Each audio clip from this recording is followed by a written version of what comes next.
제가 늘 되뇌이는데 잘 안 되는 것 중에 한 가지가 사람에 대한 소망입니다. 지금도 있는지는 모르겠지만 제가 이제 신대원 다닐 때 학교 거울에 있었던, 이제 붙여있던 문구였었는데, 기억이 사실 가물가물합니다. 그래서 인터넷으로 고려신학대학원 찾아가지고 막 자료를 찾았는데, 자료가 없더라고요. 그래서 정확한 문구는 기억이 안 나는데, 이런 문구였습니다. 제 기억에 이제, 이 땅의 소망은 신학생입니다. 라는 그러한 문구가 있었습니다. 그 문구를 보고 굉장히 부담스러웠습니다. 네, 이 땅의 소망이 신학생이 되어야 된다. 아우야. 한 신학교에서도 여름 수련회 이제 주제를 신학생은 이 땅의 소망이어야 한다. 라는 주제로 수련회를 진행하는 플래그를 보았습니다. 근데 우리 안에 가져야 될 중심이 한 가지가 있습니다. 사람은 사랑의 대상이지 소망의 대상이 될 수가 없습니다. 소망의 대상이 아닙니다. 자녀를 다그칠 때가 있으시죠. 특히 자녀의 미래에 대해서 왜 그럴 때 있지 않습니까? 너는 커서 뭐가 될래? 말을 할 때도 있고 속으로 주님 얘는 커서 뭐가 될까요? 이렇게 왜 답답할 때가 있지 않습니까? 저도 저희 아이들 보면 가끔 그럴 때가 있습니다. 아이고야 주여 얘들 어떻게 하십니까? 어떻게 하시렵니까? 약간 그럴 때가 있는데 부모님의 생각만큼 그 기대에 미치지 못할 때 아니면 어떤 수준에 이르지 못할 때 그런 생각을 하게 됩니다. 여기에서도 우리가 가지고 있는 모습이 무엇이냐면 사람에 대한 소망이 있다라는 것입니다. 자리를 잡고 있습니다. 이 아이가 이 정도는 해야 돼 아니면 이 수준은 되어야 돼라는 이 아이에 대한 이게 크게 갑자기 초등학교도 안 들어갔는데 구구단을 외우거나 이런 거 말고 정말로 지극히 정상적인 수준이 있지 않습니까? 쓰레기를 쓰레기통에 버리는 거. 이런 걸 못할 때, 아니면 특히 이제 중고등부 아이들 같은 경우에는 늘 핸드폰을 손에 쥐고 있지 않습니까? 전지전능한 생활의 모든 것을 책임지는. 그것을 내려놓지 못하는 그 모습을 볼 때에도, 아이고, 얘가 어떡하나. 그러니까 그 마음이 든다라는 거죠. 우리의 기대가 그렇게 높지는 않지만 그 기대라는 것을 가지고 있다라는 것입니다. 그래서 그 기대에 미치지 못하면 다그치기도 하고 말은 못하고 속은 상하고 그렇게 될 때도 있습니다. 근데 아이들에 대한 미래가 참 걱정스러운데 우리가 가져야 될 것은 그 사람에 대한 소망이 아니라 예수 그리스도에 대한 소망을 가지고 있어야 됩니다. 이 자녀가 참 불안한데 그 아이 중심에 예수 그리스도가 있다라면 기대되는 인생 되지 않습니까? 성령으로 이 아이가 충만하다면 이 아이의 미래가 기대되지 않습니까?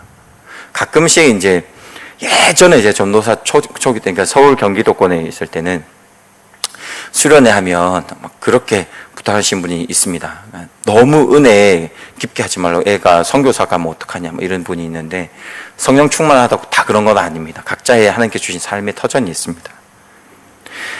되게 자녀가 좀 이런 표현이 그렇긴 하지만 찌질해 보이지만 이 아이 중심에 예수 그리스도가 왕으로 자리 잡으면 그 인생은 기대되는 인생이지 않습니까? 우리가 가져야 될 자세는 무엇이냐면 사람에 대한 소망이 아니라 예수 그리스도에 대한 소망을 가져야 됩니다. 여성에게 있어서 가장 상처를 많이 주는 존재가 어머니라고 합니다. 지금 어머니랑 관계가 잘 되어 있다면 참 그것이 축복인 것 같습니다. 저도 여성은 아니지만 어머니에 대한 상처가 많이 있었습니다. 무서웠던 아버지에게서도 많은 상처가 있었지만 예수님을 믿는 어머니에 대한 상처가 꽤 컸습니다. 아마 교회를 다니는 친구들은 제 이야기에 공감을 할 거고 부모님들은 조금 불편하실 수 있는 이야기입니다. 저희 아버지는 교회를 다니지 않으셨고 신앙이 없으셨습니다. 그렇기 때문에 당연히 삶 자체가 세상의 삶이었고 그렇다고 해서 무섭거나 세상에 나가거나 그러지는 않으셨습니다. 그러니까 주변에서는 저희 아버지를 부처님이다 그랬어요. 근데 저희에게만 부처님이 아니셨는데 밖에서는 그러셨어요. 가끔 그 이제 술 드시면 왜 교회에 가끔씩 그 불 지르겠다 오시는 분이 있지 않습니까? 그런 분이 저희 아버지셨는데,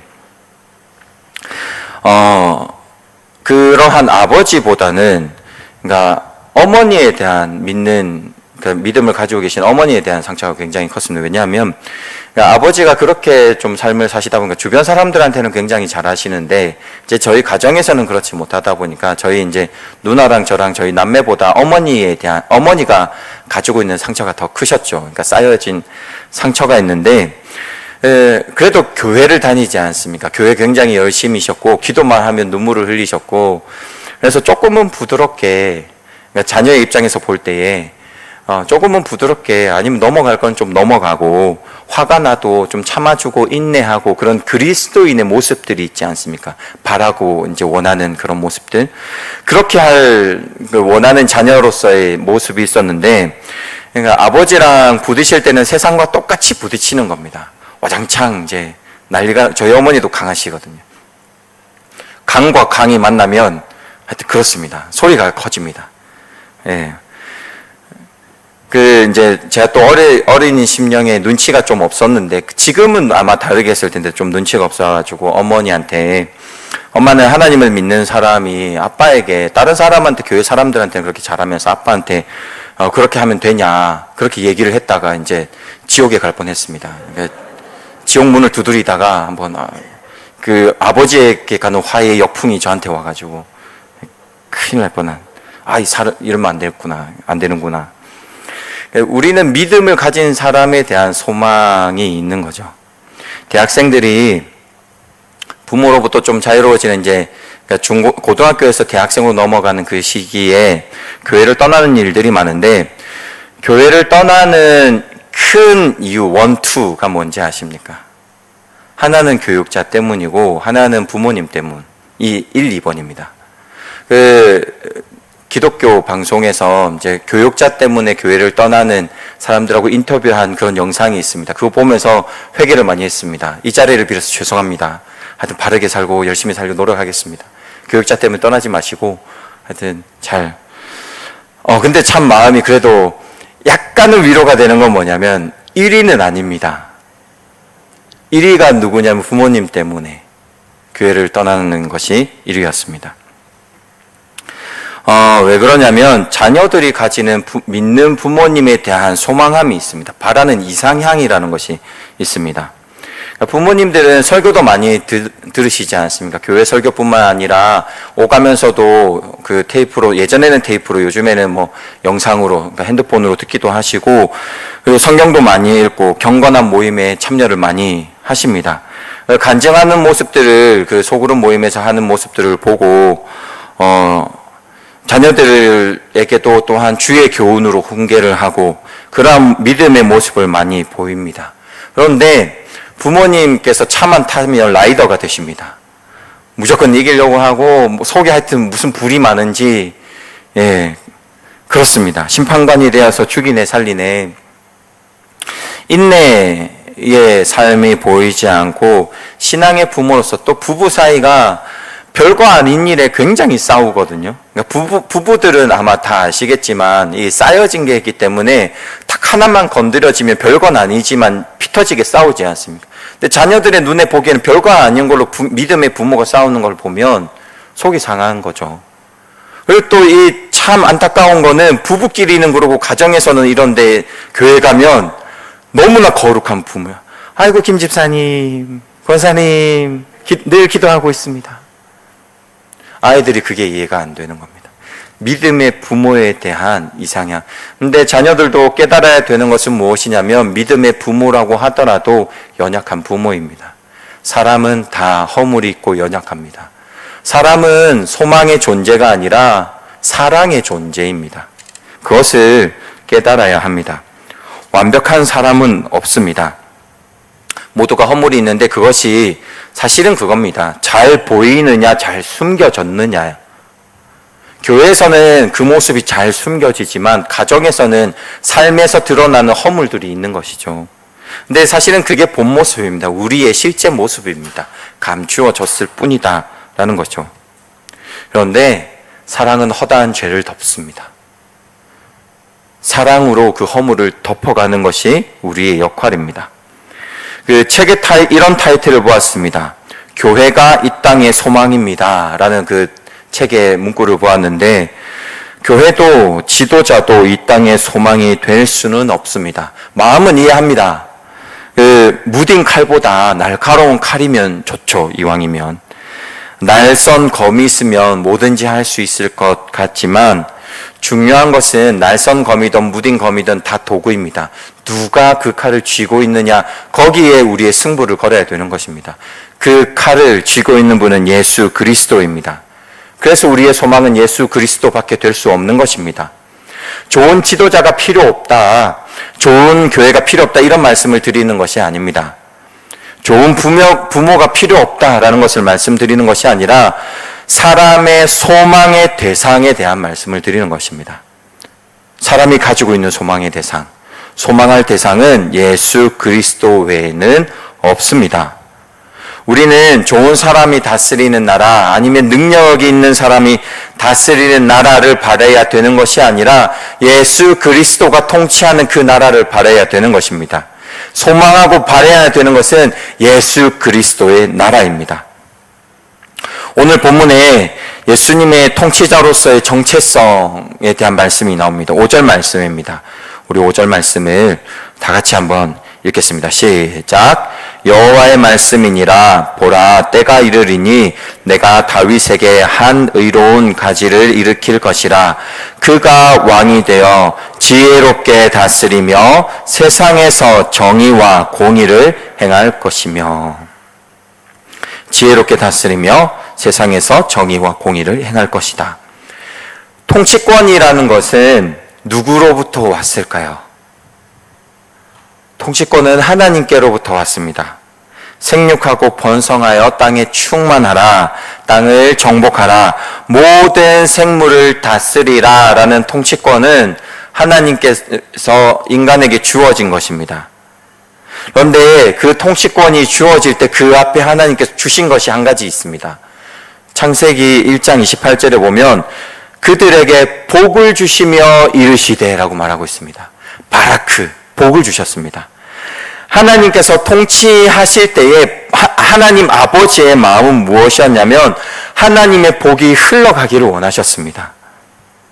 복된 나라, 복이 넘치는 나라를 원하셨습니다. 그 복된 나라에서 생육하고 번성하고 다스리는 그 모습을 하나님께서는 원하셨습니다. 그 모습이 언제 이루어지느냐? 예수 그리스도 때 이루어지는 것을 볼 수 있습니다. 예수님께서 이 땅에 오셔서 통치권을 행하실 때에 병든 자가 치료를 받습니다. 앉은 자가 일어나고 눈먼 자가 보게 됩니다. 말하지 못하는 자가 찬양을 하게 됩니다. 여인들이 회복이 되고 어린아이들이 인격적인 존재로 대우받는 나라가 되었습니다. 사람들로부터 손가락질 받던 죄인들이 하나님의 백성으로 그 가장 앞에 서 있던 삭개오의 모습을 볼 수가 있습니다. 하나님의 통치권의 나라는 복의 나라인 것입니다. 하나님이 바라는 나라는 이러한 나라였습니다. 그런데 인간들이 자기의 이기, 자신을 위해서 나라를 다스렸고 통치권을 다스렸습니다. 오늘 23장에 있는 1절, 2절 말씀입니다. 제가 1절, 2절 말씀을 읽겠습니다. 여호와의 말씀이니라. 내 목장의 양떼를 멸하며 흩어지게 하는 목자에게 화 있으리라. 그러므로 이스라엘의 하나님 여호와께서 내 백성을 기르는 목자에게 이와 같이 말씀하시니라. 너희가 내 양떼를 흩으며 그것을 몰아내고 돌아보지 아니하였도다. 보라, 내가 너희의 악행 때문에 너희에게 보응하리라. 여호와의 말씀이니라.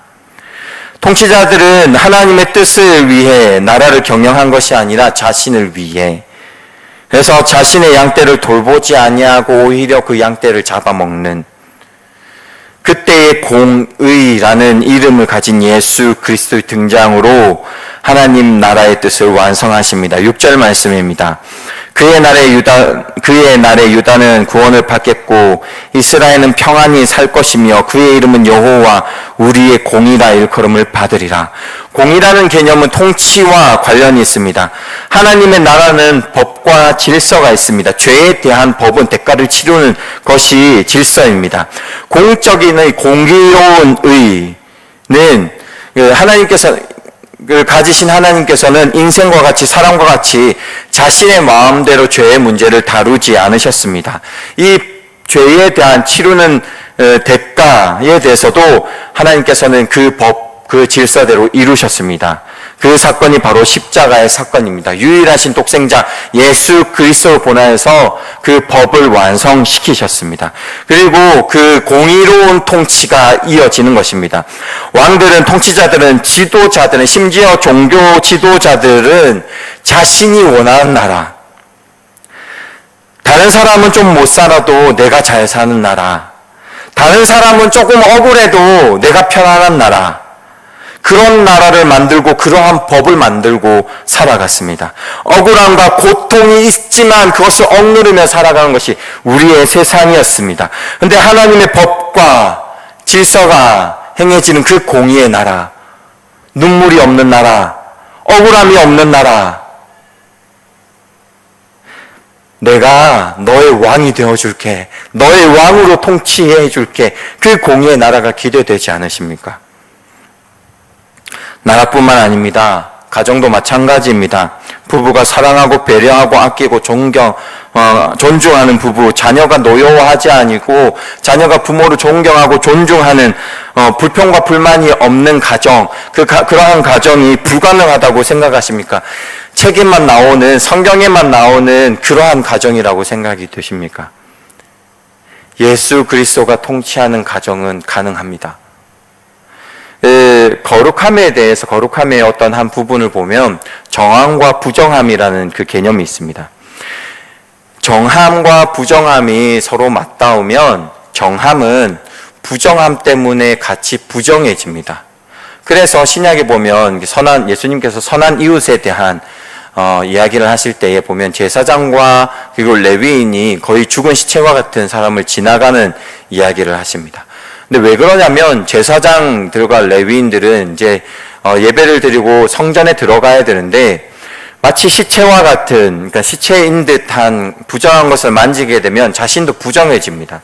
그러면 예루살렘 그 성전 안으로 들어가지를 못하는 겁니다. 그래서 정한 사람의 모습을 지키려고 했던 것입니다. 근데 성경에 보면 재미난 표현이, 이사야에 보면 재미난 표현이 한 가지가 있습니다.